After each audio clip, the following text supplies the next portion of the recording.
All right, when we're back, well, Guan, let's jump right into it. So we got our homeboy, young Jeezy here, and he got custody of his daughter. Congrats. Oh man, so I don't have too much background on this story since we just got the IG post on this one, but good for him, man. It's good to see guys getting custody of their daughters. 'Cause I know a lot of guys jump through hoops through systems to kind of Well, get. but well, from what I understand is him and his ex broke up about a year ago, and she was on a talk show. I think it was called the View, or it was a BET show.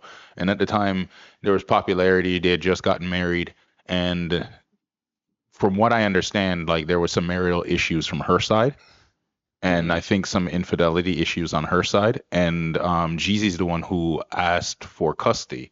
And from what I was understanding, she was making his life a living hell. She wasn't allowing him to see the kid. And then finally, the custody battle ended, and he's the one who's been awarded custody. So it shows, I guess, who was the more competent parent. okay. Yeah. So So yeah, the rapper asked to judge to mandate a parental fitness exam. Both parents on both parents to grant joint physical custody, and probably based off of that, like to surmise, she did poorly on it and Hmm. was awarded custody. hmm, So I mean, it's kind of interesting now because like there's a lot of things when a relationship, and I always talk about it in general speaking that people struggle to recognize that that's an important component of like being together, like procreation, and ultimately like bearing children, becoming parents. A lot of people look at it as just like um another tick on the relationship thing as opposed to a Hmm. serious endeavor. So then when all this turmoil and relationship breakdown happens and it becomes ugly and being like who should have it, whatnot, it's like generally speaking, like it's for the child. It's not about you. But at the end of the day, it's just like we're not dumb.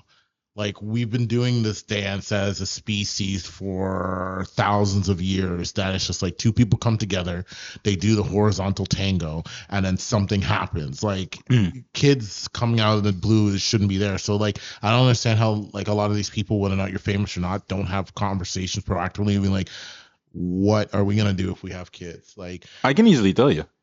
It's not. It's the fact that they do have conversations, and then when you are spiteful or you get into an emotional situation, you hmm. lose all of that.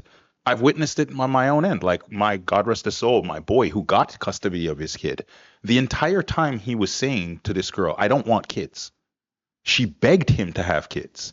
And it wasn't until the kid was born and she had a traumatic moment where her mom, like, some stuff happened and she dropped the kid off to him now to raise. And he was sole proprietor of that child. He raised that kid as best to his ability. He did everything he possibly could, being a man and stepping up when he obviously didn't want to. okay, so I fail to see the correlation on what I was just talking. No, what I'm saying is like a lot of these situations are like they do have conversations. They do tell them, I don't either want this child or I don't want to be in this situation or I'm good with it. And all of that falls apart until a traumatic moment I happens. don't think that's a fair conversation. That's like a coin flip, Mhm. right? Like you're sitting there and saying, I want to have a kid or I don't want to have a kid. You're engaging in a relationship, and the expectation is that it's a possibility. Unless you're going to proactively make strides to preventatively not have kids, it's an option. So you kind of have to look at it responsibly and say, if I have kids, what I'm going to like. If you don't want to have kids with a person and they're trying to push your that kind of element of relationship, then why are you with that person? No, but that's what I'm trying to say to you is that it's not always as quick term. People will make these decisions. Like I've witnessed people say they don't want children, then Mhm. get out of a relationship, right into another one, and have a kid. No, I know that. The point that I'm trying to make is not the fact that whether or not they'll have kids. What I'm failing to understand, well, what I'm trying to emphasize is that we're seeing the fallout Mhm. every aspect. Like you guys have kids, I don't, Yeah. Hmm. right? So I don't I don't understand how we're as adults, because we're not doing this as pitney them, you're entering a relationship and you know that's going to be a component, right? And then the things that you would try to do to get an idea on whether or not your partner will be a fit parent or be able to deal with it. I don't think people go through the true vetting process. Oh, that's facts. Nobody's doing the research on if that person's going to be a good mom or dad or not. That's facts. Simple things like, hey, May I interrupt both of you here? So I have a quick question. How would you vet your partner to know if they're going to be a good parent or like a screw around parent or not? There's a couple things. Like, let's be real. I was a fuckboy. No one would have thought that I would be a good dad, but here I am now. I could have told you were going to be a good dad from when we were kids. Okay, Because couple of reasons. I can tell you from me, this is how I vetted like the partner I'm with. Okay. It came down to the responsibility that she has and how she takes care of the people around her. Like realistically, that comes into real practice. For you, the same thing. Bro, you were literally my left guard and my flanker. And I can tell you, if I was about to run into something crazy, you were the first person beside me. And that comes down to a lot with other people. I don't know a lot of people who are willing to run into difficult situations. Yeah, but I have some guy friends where like they jump into situations with me, but like I don't gonna lie to you, they don't take care of the kids. So like as bad as that sounds, like some of my guy friends don't take care of their kids. But like the point that I'm trying to get in is like you're getting into your relationship, and I see people, they start dating this week. Within like 6 weeks, they're talking about moving in with each other. Within about a year, they're talking about marriage. They're all fast tracking a bunch of things. They're trying to check off a checklist. And it's just like there's manners in which you should be able to at least understand how that person deals with situations, whether or not it's, let's get a pet together. Let's see about that. Or how about conversations about being like, okay, you know what? If we do build a family, finances, where we're going to live, that kind of stuff. Those are committal kind of questions that you can start getting an idea of who you're dealing with before you have the intrinsic things like having a child. A child isn't reversible in the grand scheme of stuff. Yeah, you can like delete the child and do a bunch of stuff like that to prevent it. But once you're engaging that aspect, you have to make steps in order to reverse it. But Ro, you are taking this from the angle of being a responsible person. That's the problem. But the problem is that people aren't willing to be responsible for their own shit. No, they're not. This is what we've been trying to tell you right from the jump. They're irresponsible. You guys are both kind of values anymore, guys. There's no values. Nah, I'm not even gonna say values anymore. I think you guys are both coming from anything else. You guys are coming from two different angles on it. Where you gotta think of it this way: there's relationships out there where they're long-term relationships already. So if you've been with your partner for 3 years, you have a good handle on how they are. Mm-hmm. If your partner likes to party, he's drinking all the time or she's drinking all the time, you're doing your thing, you kind of know their responsibility level at that point after 3 years. Kind of what Ro's saying is like those people who get in those really quick kind of relationships or even shotgun weddings, which I've seen a lot of those too, where it's like you get a shotgun wedding. I'll break it down for our audiences where you're about to have a kid and you're just trying to do the right thing. So you're like, let me get married and like do the right thing by the wife or the girl to make like a family unit. But like you guys aren't tested or tried true. Or anything. But I see the opposite though. I've seen people be together forever and still end up in these sticky, terrible situations, even though they had these conversations. Their life fell apart just due to the fact that two people are in scorn. They hate each other now. They're at the point where all those conversations don't matter. Okay. They've made their life, and then now they've made their choices. And at this point in time, they can't stand the choice they made. Yeah, but then that means that they're not having the right conversation. There's some kind of resentment in the relationship that's adding to the scorn. Right. Like the point that I was trying to make from the beginning is that people aren't being mature enough when they engage in a relationship to have such conversations where it's just like, hey, there's a problem. I'm going to look to you as my partner, as the person I'm going to finish this life with idealistically. Like we know that things happen, right? Like people don't make it to the finish line. That happens. That's the point. But it's just like if people took a little bit more responsibility when they were engaging in a relationship, there'll be more at stake. as Jonesy was saying. Mhm. You know, we'd be a little bit more responsible for our time. And then when these commitments present themselves, it's not you're entering with a bunch of accountability or resentment and being like, oh, now you're sticking me with this, so I'm gonna do this or I'm trying to get at you. Like, you know, like look at all these things when they go in a relationship and they're filing for divorce and stuff like that, turns into a battle, Mhm. right? Like again, you know, you're having a conversation, you know, you're having a kid. So, you know, you're fucking around without protection. So, you know, there's a risk. Then the woman gets pregnant. It's not like it's like, oh, babe, I got pregnant today and the baby comes out tomorrow. You have a 9-month cycle to kind of figure out life and discuss these things. And then when they start having children, it's just like, it's expectations, but it's not a conversation. So it's just like, oh, you're supposed to step up and you're supposed to do that, but it's not on the basis of your relationship. It's from external factors, like the societal pressures on being like, oh, I have to be a man. You know what? If I leave, people are gonna look down on me and blah blah blah blah blah. Or you know what? As a woman, I'm expected to have the child and do a whole bunch of things and whatever. And it's just like, you know, we're not coming back and saying we're entering another stage in our life. There's a child coming in. Are we going to stick with traditional values of me, the man, I work, or woman, you stay home, you take care of the child? Are we going to do the equal thing? Am I going to take time off work to do a whole bunch of stuff like that? I feel like it's because of the fact that people aren't willing to be honest with themselves in the relationship. They're living off of lies. And then when the lies catch up to them, regardless of the situation, that's when they become ugly. Sorry, I don't. I agree, but I kind of don't. I think it's the fact that people are living their lives at coattails, bro. They don't care. 90% of people are not entering a relationship to have those conversations. It's only when you're really in it deep that you have them. You're agreeing with me. No, but what I'm saying to you is that they, in general, Sorry. no, but in general, people don't care to. Even when they are going through that, they're not going to have that convo. So You you're just said the same thing that Rose said, but from a different angle. No, what Yo, hold you up, guys are missing So my I have a point. question. You guys- So Coley, my question to you, kind of like to keep this rolling, is it one of those things where the lust phase of the relationship gets extended in certain relationships, and that's why they never talk about stuff? But I don't even think it's the happiness or the lust phase has anything to do with it. What I'm saying is when you get to a problem Mhm. in a relationship, you don't care about talking at that point.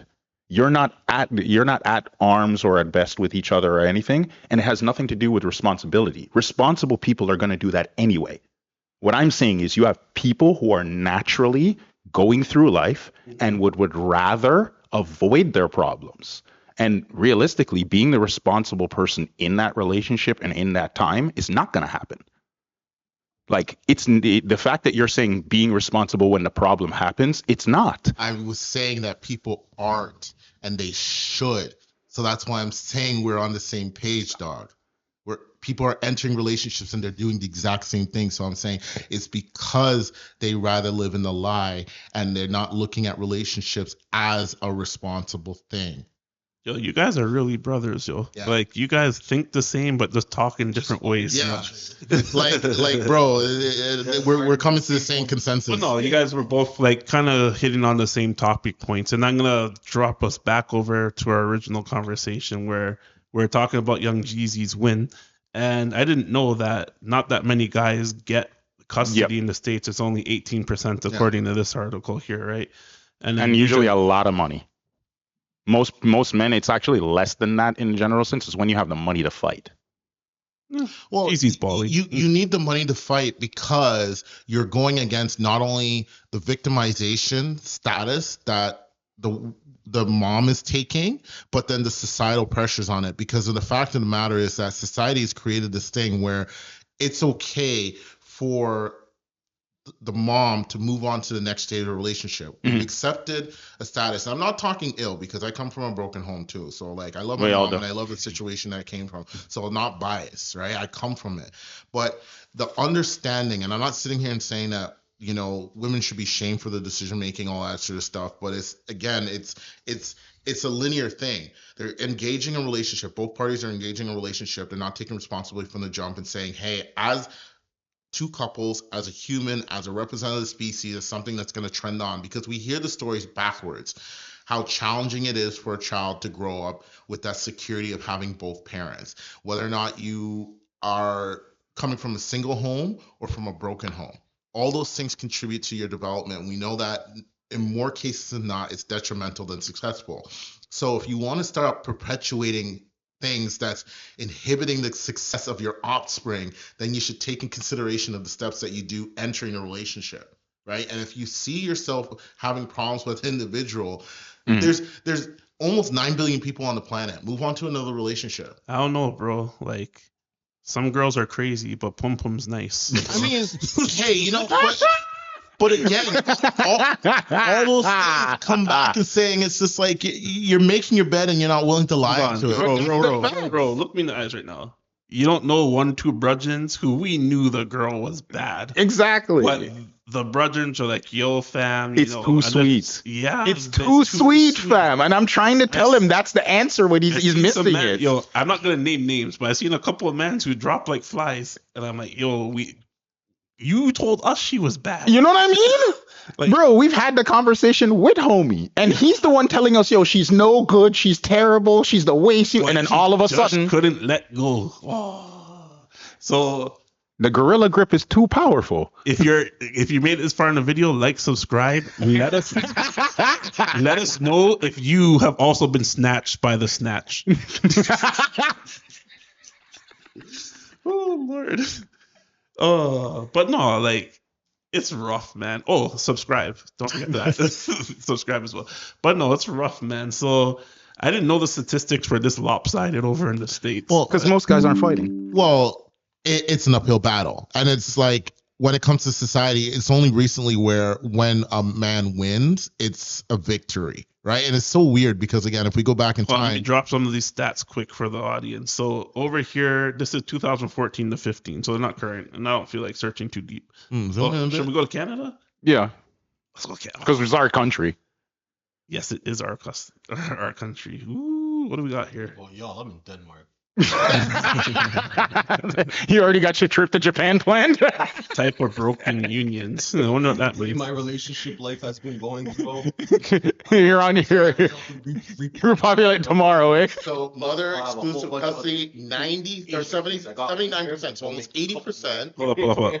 Yo, Mandem, listen to this craziness in Canada.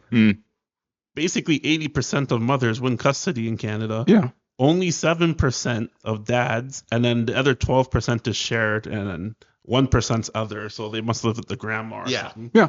Like, I've seen, okay, it was such a bad, like, it was so bad when I was coming up that one of my friends ended up having to give custody to his mom because he understood that he was never going to win. Like, he literally made sure his mom could take custody of his kid because she was a better parent than both, like, anybody she had in that household. So he knew the mom would be a better stand-in for him, and that's what happened. I don't know. At the end of the day, knowing what's a potential problem for me, it's not a scare tactic, so people don't look at me crooked and be like, yo, this man's afraid of a relationship. If I know that it's going to turn into a battle later for me to have this kid and deal with this kind of uptick, is it really worth it? I understand that we're sitting here and saying that the pum pum must be nice, but then it just reinforces that man, I'm an idiot.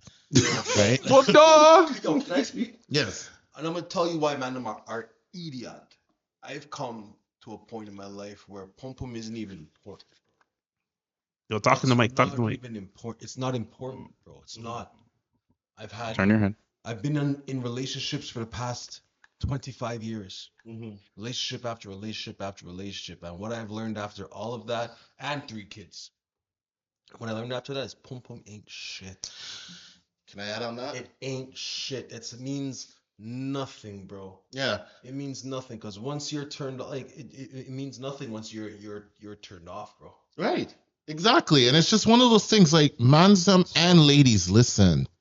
If we're coming to the consensus that this is the trap, then all you're reinforcing the fact that a trivial component is the most valuable component of the relationship, with all the other elements on the table: your money, your psyche, your wellness, your reputation. You're getting caught up in the act of procreation. I understand it's the most primal component of our existence, but we need to move past that so we can actually have sustainable relationships in society and be able to focus on other things. And we shouldn't be in a situation where when the thing falls apart, 7% victory is something being celebrated. The most capable person should be the one involved in the relationship, and it shouldn't be figured out after the fact. If you guys are entering a relationship and if you're not being the best person you're being for the person, and they're not being the best person for you, you're wasting your time from the jump. Stop the cap, right? Like, it's not fair to you. It's not fair to them. It's not fair to your kids. And it's not fair to the next generation because, again, they're growing up with all those inundated problems and you're only perpetuating a cycle. Like, as Jimmy Small would say, it's just like, you got to do better. You like, come on, like, do better. Like, we can't have these kind of things happening where all right. So with Rose saying all that, I'm gonna give the 30-second cap down for this, and then we're gonna wrap this up. So Coley, 30 seconds. I'm just being honest. I don't think as a society we have never grown to that. We've always been in this terrible, terrible cycle of being idiots and then coming to that realization later. And I don't think we are ever going to grow to that because it takes too much work. And real relationships are built off of sacrifices. And generally, people like that don't get into issues like this. They've had those conversations. But the people who are just into thrills, excitement, they're never going to have that combo. Okay. Jones, 30 seconds, recap. Pum ain't nothing if you don't have respect. All these people are getting into relationships and they're basing it on sex and they're moving by their lust without having any respect for their partner or themselves. People don't respect themselves these days. There's no standards anymore. When we were younger, when we were in high school, 15, 16, there was a 3-month rule. You don't have sex for 3 months, you go out, you date. And I don't know if you guys remember that 3-month rule, but like there was a 3-month rule before you have sex with, or before you even get to finger a girl or whatever. Mm. Those rules don't apply anymore. People are having sex on the first date. We got things like Tinder, and like there's no respect for yourself, for the body, for the sanctity of your body. None. And people are doing things wild, having sex without a condom. Girls aren't on birth control, and they're just out there doing madness. And then and then they make kids, and they think it's cool to have kids until they realize that the kid cries out for canines. You know what I mean? Yeah. Like the standards of self-respect and of loyalty and of just general respect for humanity is gone these days, bro. It's gone. All right. Hey, Ro, 30 seconds. Let's hop in. Let's see what's going on. It's the value system, man. If you feel like that's the only thing that you bring value to a relationship, which is the physicality and whatnot, then it just is a reflection of like the lack of priorities. And there's other things that we can be focusing on as members of a relationship and as a species, man. Like, we could have flying cars right now. We're too busy fighting over who's going to take care of the kids when everything fucks up. So like, let's try and fix it up, people. Let's Hold on, go. pause. I just wanted to make this clear. Are you saying that if we weren't fighting over who has custody of the kids, we'd have flying cars? We could pay attention to other things, man. Hey, I just want to clarify. So for those of you listening, if we stopped having custody battles and we were just happy couples, we'd be living like the Jetsons. Stop. No, probably not. Wives still nag, bro. Stop impregnating these hoes. Stop it. I impregnated one myself, and I can't stand this chick. And look how stressful it is. You get home, you can't focus on anything else. I am one of those guys, bro. The girl was bad. The girl was wicked. Best head in the world. Blah blah blah. It was great. And bro, it was good. And then she got pregnant, and things just. It was, bro. I can't even explain. I can't explain. Damn. So I'm gonna wrap this up with Yeah, you are. Protect yourself. Well, first, Nah, he can't do that. He's got another one on. I have the next one coming. You know what I'm saying? So first of all, like, subscribe, and share. Here, drop, you guys too on the panel in this video's comments. I want you guys to talk about this more. And it's kind of like, is it more of the guys who are carefree and kind of just like shooting up the clubs left and right? Or is it the girls who are more carefree now that are getting us into these situations? Girls. Guys have always been the way that they are, always since the beginning of time. They fuck, bust a nut, and they don't care where the nut goes. But It's the shouldn't the guys be more evolved at this point? Like it's 2024, we've been making all these concessions and changes in our society. Unless a man is raping a woman, bro, unless he's doing that, she has full control the entire time. She controls if he puts on a condom. She controls it, bro. If she says you're not going inside of me without a condom, then he's not going inside of her without a condom. It's not like they can't feel when you're about to bust, bro. Women can feel that. Your legs tense up. You start to like they feel when you're about to bust. You cannot. I can't put on a woman by accident. They feel it, bro. Sorry, I can't put all the responsibility on women. I put all. For me personally, I got to look at it both sides. I got to understand that as a person who I'm just talking about my own life. I understood that going through life, I could be responsible for a child at an early age. So I understood that, but that was me. I have friends that have 6 kids, 5 kids. So I've watched that cycle play out. I come from that cycle. So for me, it wasn't going to be me, and I had to make a conscious decision early. But I am one of the few men I know who have those conversations. It's just that simple. Like it's realistically, it's traps. Like you get into a relationship, you may even have that conversation. You may have the best talk in the world. Your partner may have agreed to everything, but a second scorn is involved, bro. The second somebody no longer gets along, they're gonna do everything in their power to make your life as uncomfortable as possible, regardless of whatever conversation they had with you earlier. Yeah, but that's why I'm saying it needs to go beyond by that. So I agree with you wholeheartedly before we go back and forth. It's just like saying, it's not like you go to a girl and be like, hey, are you cool having kids? Yeah, you know what I mean? Like, yeah. Build on the conversation, make it reoccurring. Like, hey, what names are you thinking of? This, that, like, you know, that kind of idea, religion, all that shit stuff. It sounds corny, but it's just like it's building towards a conversation. Because when you have these things, you should be able to talk to your partner. At the end, like across this panel, one thing we can all agree with, and any man will say, it's just like you want to have a good relationship with your partner. You want to be able to present problems and be able to discuss it, and she also needs to be able to bring problems so you can be able to discuss it. But like all these things are reflecting struggles that when you have a problem, all you guys are going to do is fight. It's not like a mutual understanding saying, hey, we both have a stake in this. We need to figure this out together. It's more like, yo, I'm just going to put the blame on you. That's what all these things are happening. And it's just like, that's why they turn into custody battles and wars and take up money, because they're just blaming each other. It's like, you fucked me up. You did this. You did that. And it's like, bro. Okay. Well, like I said, in the comment section, let us know what you think and kind of who you agree with, and if I'm right, because I usually am. So, yo, honestly, yeah, I want to see what these guys are saying. Especially, yo, there's some mans in our comment sections who I know your situations is mashed. Vanna, we're looking at you. We don't know you're gonna comment on this. Not calling him out, or just saying he's gonna have an interesting perspective on this. He's gonna definitely tell us. Wagwan. That's a call up. Yo, when we when we pull a heist, this guy's not coming. He's gonna snitch. Shut up. This guy said, "Yo, our day." This guy literally said, "Our day one A1, bro." Anyways, peace. Have a good one, guys.